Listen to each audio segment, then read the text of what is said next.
वो नेता जिसे उसके शिक्षक मानते थे साक्षात भगवान, वो नेता जो बगावत पर उतरी तो अपनी ही पार्टी के बड़े बड़े नेताओं को पानी पिला दिया और खुद की अलग पार्टी बना ली। वो नेता जिसने जीत हासिल की तो ऐसी कि कांग्रेस को मध्य प्रदेश में दशकों के वनवास भेज दिया। वो नेता जिसका पूरा व्यक्तित्व भले विवादों से भरा रहा हो, लेकिन वह देश की सबसे प्रभावशाली नेताओं में से एक रही। हम बात कर रहे हैं भारतीय जनता पार्टी की दिग्गज नेता और मध्य प्रदेश की पूर्व मुख्यमंत्री उमा भारती की। उमा भारती का जन्म 3 मई 1959 को एक लोधी राजपूत परिवार में हुआ था। उनका जन्म स्थान टीकमगढ़ जिले की डुंडा नामक जगह है। उनकी शिक्षा केवल 6ठी कक्षा तक हुई है। उन्हें ग्वालियर की महारानी विजयाराजे सिंधिया ने उभारा।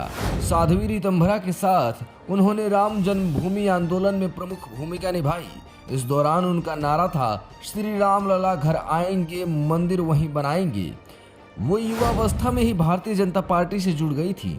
उन्होंने 1984 में सर्वप्रथम लोकसभा चुनाव लड़ा, लेकिन हार गई। 1989 के लोकसभा चुनाव में वह खजुराहो संसदीय क्षेत्र से सांसद चुनी गई। 1991, 1996, 1998 में भी यह सीट उन्होंने बरकरार रखी।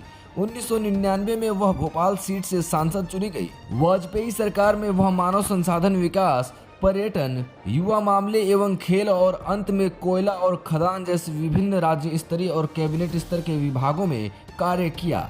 2003 में मध्य प्रदेश विधानसभा चुनाव में उनके नेतृत्व में भाजपा ने 3/4 बहुमत प्राप्त किया और वे मुख्यमंत्री बनी।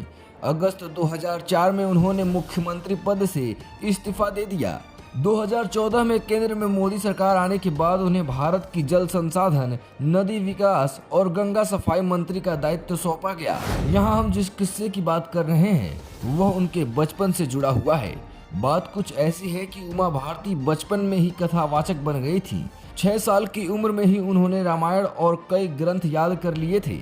एक बार तो ऐसा हुआ कि गांव के लोग उनकी विद्वता को देखकर उन्हें भगवान ही समझ बैठे।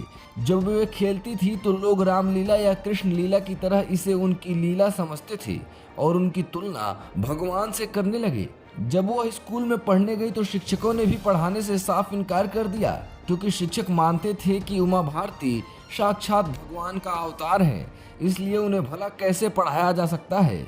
उमा भारती बताती हैं कि शिक्षक उन्हें पढ़ाने की बजाय अलग बैठाते थे, इसलिए उनकी ज़्यादातर पढ़ाई घर में ही हुई। अध्यात्म में रुचि की वजह से उन्होंने कई देशों में प्रवचन दिया।